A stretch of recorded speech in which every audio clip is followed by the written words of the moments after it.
வந்து பார்த்து பயங்கரமாக அதிர்ச்சி அடைகிறாரு. இந்த மாதிரி வெண்ணிலா வந்து பேட்டி கொடுக்கறத பார்த்துட்டு உடனே விஜய் வந்து பேட்டி எடுக்கிற இடத்துக்கு போகிறாரு. உடனே செமைய டென்ஷனாக அங்கே இருக்கிறவங்கள எடுத்து சொல்கிறாரு. பயங்கரமாக கத்துறாரு. எதுக்காக இப்படிலாம் பண்ணிட்டு இருக்கேன்னு கேட்குறாரு. இங்கே காவேரி வந்து அந்த வீடியோ பார்க்குறாங்க. அதே மாதிரி காவேரி குடும்பமும் பார்த்து அதிர்ச்சி அடைகிறாங்க. இங்கே வந்து வெண்ணிலா வந்து இப்படி சொல்கிறதெல்லாம் பார்த்து காவேரிக்கு ஒன்றும் புரியல. பார்த்துட்ருக்காங்க. இங்கே விஜய் வந்து மரியாதை இங்கேருந்து எல்லோரும் கிளம்பி போயிடுங்க, எல்லாம் நிறுத்துங்க முதல்ல இந்த மாதிரி ஃபோட்டோ வீடியோஸ்லாம் எடுக்கிறத அப்படின்னு சொல்லிட்டு செமையாக கத்துறாரு மீடியாஸ் கிட்ட.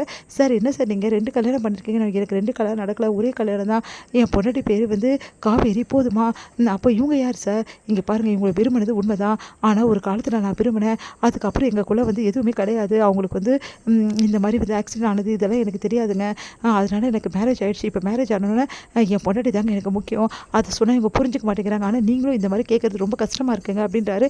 சார் என்ன சார் நீங்கள் அவங்களுக்கு நம்பிக்கை வாக்க கொடுத்து அவங்கள ஏமாத்துறீங்க, புருஷன் பொண்டாட்டியே வாழ்ந்துட்டீங்கன்னு சொல்கிறாங்களே, ஐயோ நான் அப்படிலாம் வாழவே வாழலைங்க, என்னங்க நீங்கள் இப்படிலாம் பேசிகிட்டு இருக்கீங்க, அவங்க தான் இதை சொல்கிறாங்க, புருஷன் பொண்டாட்டியாக வாழ்ந்துட்டு இல்லைன்னு சொன்னால் எப்படி சார் அப்படின்னு வந்து ஒரு மாதிரி பேசுகிறாங்க. அதை கேட்டு விஜயால் தாங்கிக்க முடியல.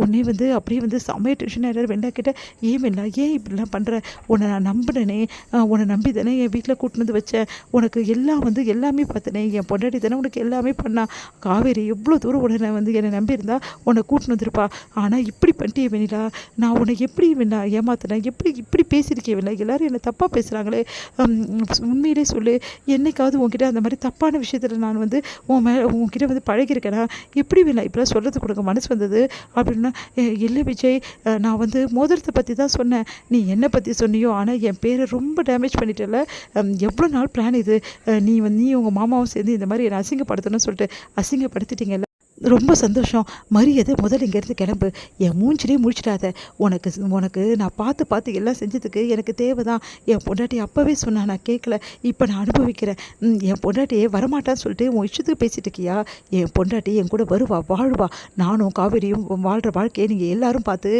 வந்து வயிறு எரிய போகிறீங்க பாரு அப்படி சொல்லிட்டு போகிறாரு. அதை கேட்டு வந்து வெண்ணா அழுறாங்க. என்னம்மா இவர் எப்படி சொல்கிறாரு அப்படின்னு சொல்லிட்டு, நீ கவலைப்படாதம்மா அதெல்லாம் சரிப்படுத்திடலாம், விஜய் கொஞ்சம் உன் மேலே கோவமாக இருப்பார்ல அதனால அப்படி இருக்காரு, விஜயும் நீயும் தான் ஒன்றா சேர போகிறீங்க அப்படின்னு மாமா சொல்கிறாரு.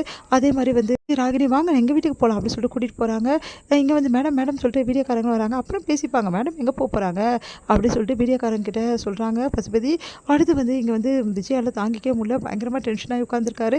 நான் அப்போவே சொன்னேனேப்பா அந்த பொண்ணு வெளியே வச்சு ட்ரீட்மெண்ட் கொடுக்கலாம், நீ கேட்டியா விஜய், இப்போ பார்த்தியா அந்த பொண்ணு என்ன மாதிரி வேலையை பார்த்துட்டான்னு சொல்லிட்டு, இப்படி அந்த பொண்ணு பண்ணுவான்னு பார்க்கல அப்படின்னு சொல்லிட்டு பாட்டியெல்லாம் வந்து பேசிகிட்டு இருக்காங்க.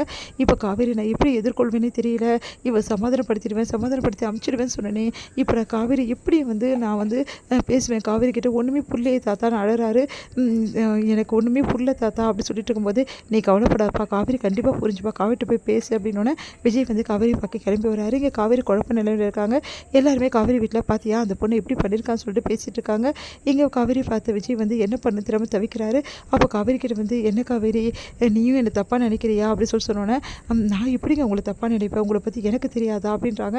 அப்படியே வந்து அழுதுகிட்டே அப்படியே காவேரியை கட்டிக்கிறார் விஜய். அவரால் வந்து தாங்கிக்க முடியல. காவேரி அப்படி சொன்னோன்னே, எனக்கு தெரியுங்க உங்களை பற்றி, அந்த வெண்ணிலா தப்பாக சொன்னால் நீங்கள் தப்பானவன் ஆகிடுவீங்களா, நீங்கள் எப்படி அவங்களுக்காக வந்து இவ்வளோ பண்ணியிருக்கீங்க, ஆனால் அவங்க தூக்கி எரிஞ்சிட்டாங்க, அதெல்லாம் நீங்கள் பெரிய விஷயமா எடுத்துக்காதீங்க விஜய், பார்த்துக்கலாம் விடுங்க, நான் உங்களுக்கு துணையாக இருக்கேன் அப்படின்னோடனே அப்படியே கண்ணீரில் அப்படியே வந்து சிந்தது விஜய்க்கு. அப்படியே தாங்க முடியல. காவேரி அப்படி சொன்னேன், நீ என்னை புரிஞ்சுக்கிட்டேன், எனக்கு அது போதும் காவேரி, இந்த உலகத்தில் யார் புரிஞ்சுக்கிட்டாலும் எனக்கு அதை பற்றி கவலையே இல்லை காவேரி, நீ என்னை புரிஞ்சுக்கிட்டல, எனக்கு அது போதும்டி அப்படின்றாரு. இங்கே பாருங்கள் எப்போவுமே உங்களுக்கு துணையாக நான் இருப்பேன், இந்த விஷயத்தில் நான் தான் இதெல்லாம் பண்ண சொல்லி எப்படி உங்களை தப்பாக நினைப்பேன் அப்படின்னு சொல்லிட்டு கையை பிடிக்கிறாங்க. அப்படி கண் கலங்குறாரு விஜய்.